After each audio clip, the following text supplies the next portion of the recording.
Hi buds, it's Gigi. Fun fact, as always, did you know that only 1 in every 10 New Year's resolutions are achieved? The vast majority of people are setting goals at the beginning of the year and not following through with them. Comment down below and tell me if you are still sticking with your New Year's resolution or not. I think it's pretty sad that most people don't go through with their goals because there are all of these things that we yearn to do, whether it's going to the gym, losing weight, making friends, applying for our dream job. All of these things that could make us happier and healthier and more fulfilled. Trust me, I know there are always going to be external factors that get in the way of you getting done what you need to get done. I love you and I'm gonna hold your hand while I say this. The key underlying factor that causes people to fall off is lack of discipline. Like we say we're gonna get up early and go to the gym, but then morning comes and you feel groggy, you feel tired, and before you know it, you're hitting snooze and saying, I'll just start tomorrow. We say we need to save money, but then the new iPhone drops or the new sneaker line drops and we don't stick to our budgets. We promise ourselves we're going to eat healthier, but then we walk by a burger shop and we're like, you know what? I'll just restart my diet next week. If this sounds familiar to you, you and I both, babe. Your lack of self-discipline is the root problem underneath all of those problems. So if you're thinking, oh, I need to be better with money, I need to go to the gym more, I need to eat healthier, instead of focusing on the skill of budgeting better, instead of focusing on the skill of exercising more, becoming a master of self-discipline will fix all of those problems for you. So I wanted to chit chat about self-discipline this week because it's such a value of mine and I really feel like it's at the root of all good qualities. So in today's video, we're going to talk about what self-discipline is, what most people get wrong about it, why in my opinion it should be the #1 skill you learn in life, the psychological science behind why it's so hard to do, and finally how to overcome that. And if you are new here, welcome. In this channel we talk about self-development, mostly focused on growing your mental health, physical health, and your bank accounts. So subscribe to become my bud. So to get started, I want to define self-discipline.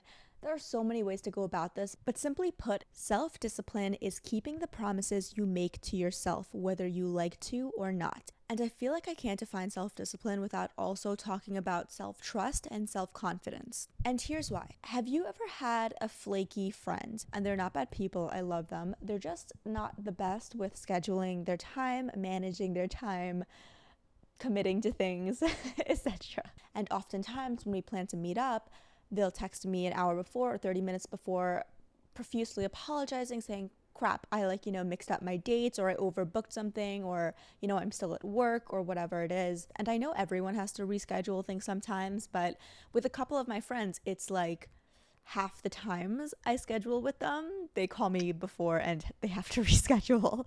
And while I love them, it has turned into a bit of a trust thing where I'm like, okay, when I make plans with them, there's like a 50% chance it's actually going to happen, and I don't know if they're actually going to come through. And that type of behavior where you can't rely on someone, it can get kind of annoying and very frustrating because it makes you feel like their words don't mean a lot, and when they promise you something, you're not sure if it's actually going to happen. You don't fully trust them. Think about how annoying that is, right? Now, without judgment, let's talk about you for a second. How many times have you promised yourself something and you haven't come through for you? You said you were going to wake up early and go to the gym, and you didn't. You didn't come through for you. And while most people, rightfully so, can get annoyed at a friend for doing this, maybe it's time you also looked at yourself though. When we tell ourselves, oh, I'm going to get around to going to that art class, or I'm going to start that YouTube channel soon, we are consciously or subconsciously losing trust in ourselves.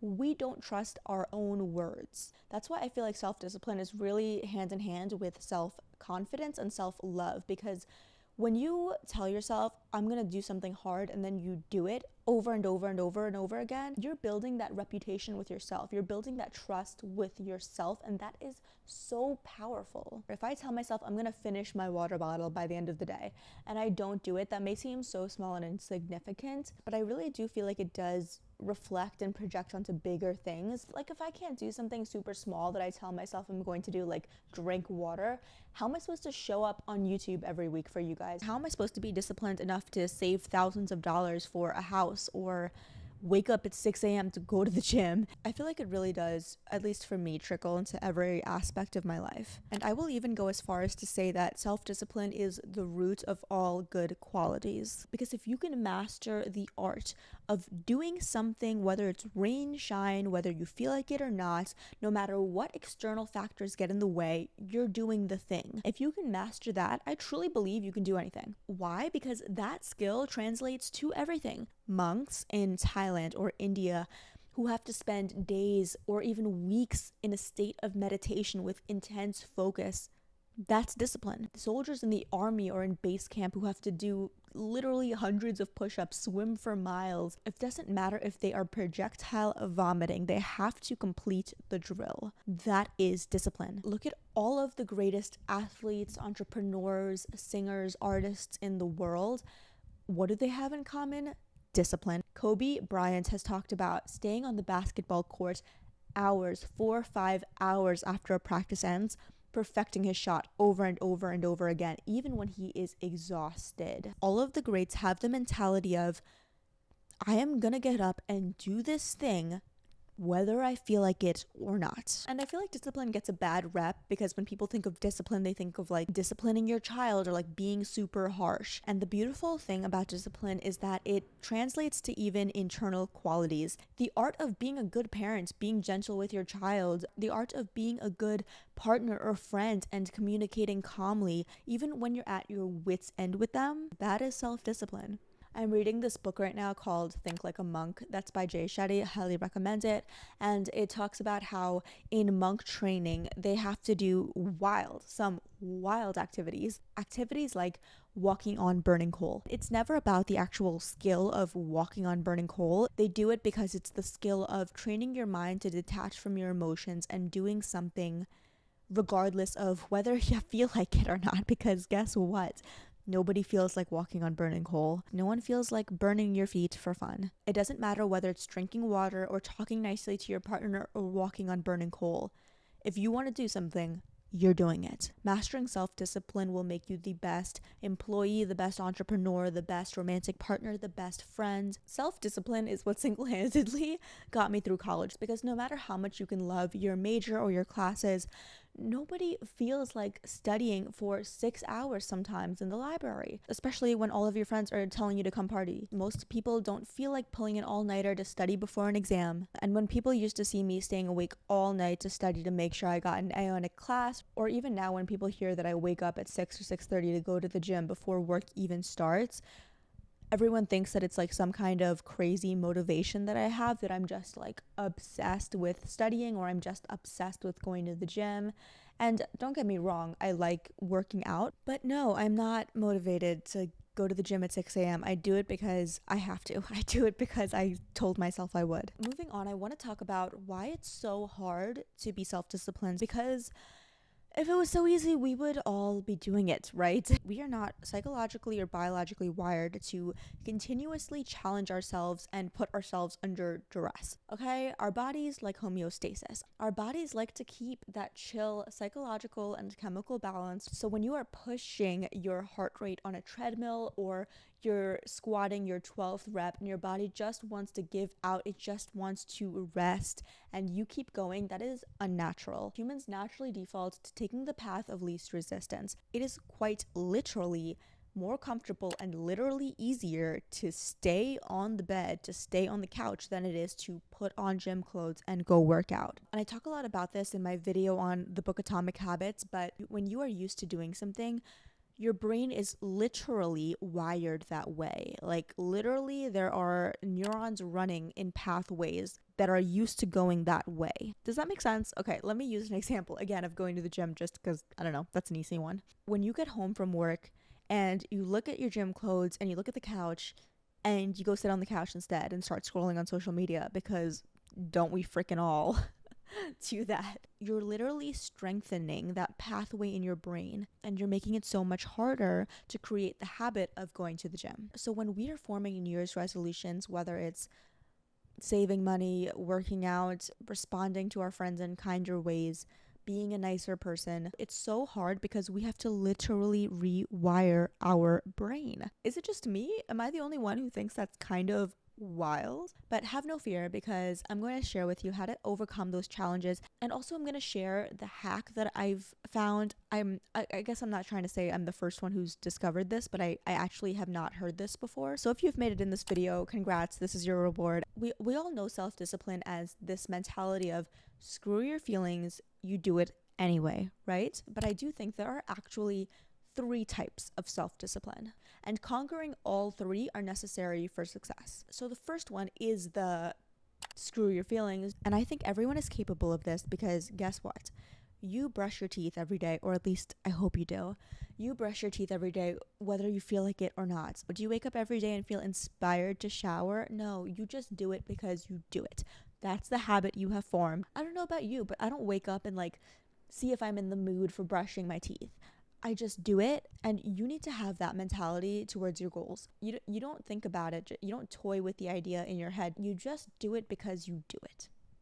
End of story. But there's a second type of self-discipline that is less talked about. That type of self-discipline is learning to fall in love with the actual task at hand. You can do all of the things that you hate doing, but guess what? In 10 years, you're going to wake up and realize you are really good at all of these things that you hate doing, and you hate your life. The mentality of learning some way to love what it is you're trying to be disciplined at is working with your emotions rather than working against them. I'm all about fitness. I go to the gym 5 days a week, but believe it or not, in high school, I vividly remember telling someone who ran track and field, why? Why would you do that to yourself? Why would you sweat? That doesn't seem fun. Sweating doesn't seem fun. That seemed so strange to me that someone by their own volition would do that. And even when I started my fitness journey, I freaking hated it. Sprinting on a treadmill until I'm literally wheezing, about to faint, feel like vomiting. That's not fun, right? But somewhere along the journey, I actually fell in love with it. I actually fell in love with the sweat. I fell in love with the sore muscles. I enjoy the process of it. There is this Greek mythology story that I'll tell you about. In this story, the Greek god Zeus punishes Sisyphus by forcing him to roll a boulder up a hill for eternity. And every time that boulder gets close to the top of the hill, it falls to the bottom, and he has to do it all over again. And again, and again, for eternity. And that sounds like hell, but people say the only way to change your outlook of that story is to imagine that Sisyphus actually enjoys pushing the boulder, because then he has a great life. He's doing something he loves every day. And that's a beautiful way of thinking of all of the things you're trying to be disciplined as. It may seem like it sucks. There's a lot of things in life where you can frame it as a very sucky experience. For example, take YouTube. I could view this as a time suck. It takes hours and hours to script, and then to get my makeup on, and then to film, and then it takes hours and hours and hours to edit and then publish. It's emotionally draining, it's time consuming. You can view it as all of those things. And for someone who does not enjoy video production, this would be probably their worst nightmare job. But the thing is, I do like it. I love this process. It's probably the most fulfilling thing I do in life, and that completely changes the narrative. Instead of having to film, I get to film. I get to do the thing that I love. So whatever your goal is, whatever your dream is, really try to reframe it as something you love. You get to do that. And the third type of self-discipline isn't doing it regardless of if you want to do it or not. It's not falling in love with the actual thing you're doing. It's falling in love with the feeling of challenging yourself. Because there might be things in life that you just can't find joy in doing. I don't know, taxes or something. And that's where the art of loving challenging yourself comes in. It's the art of taking on something so hard, knowing that you're going to have so much pride when you accomplish it. For example, I was not the science girly growing up. I did not like physics, mathematics, chemistry, but I remember one time I took an anatomy and physiology class, and I was not that interested in it, but I knew I had to get through it. And at that point in life, I was a teenager. I did not have the skill of just put your head down and do it anyway, even if you feel like it or not. And also, I didn't love anatomy and physiology. But that's where learning to love the process of challenging myself came in. Because I knew if I could just study really hard and get an A in this class, I would learn a lot, and I would just feel like a freaking boss. It was so challenging to study something I didn't love, but guess what? Your girl got the A in the class. Actually, I finished like top 5 or top 6 in the class. Don't mind the subtle flex. I was so proud of myself, not because I liked anatomy and physiology, but because I did the hard thing. I pushed myself and I got through the other end. And I promise all of your dreams and goals will fit into one of those 3 methods of discipline that I talked about. Learning to be good at all 3 or most 3 will change your life. It will open all the doors for you. And instead of playing whack-a-mole of your goals, like, oh gosh, I have to go to the gym, and I also have to save money, and I also have to get an A in this class, and I also have to be good at my job. Master those 3 methods of discipline and you will conquer all of your goals because you've conquered the root of all of them. I know that people say that there's not one key to success and happiness, but if there was one, it would be discipline. The biggest component of it that I haven't yet talked about is the role of accountability. This is going to be a tough pill to swallow, but it comes so naturally for us to blame other people, other things for our problems. We're not saving enough money.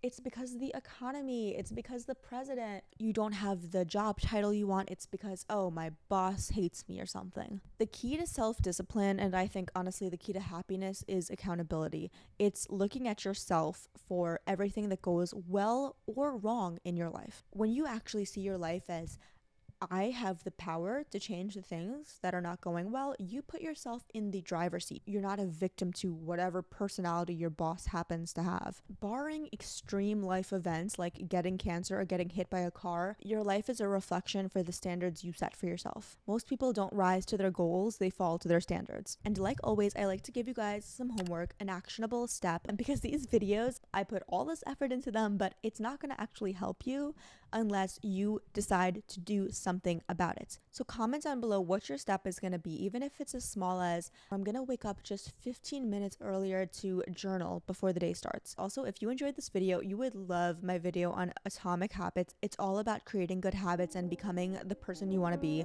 So definitely check that out. And I will see you in the next video. Bye guys.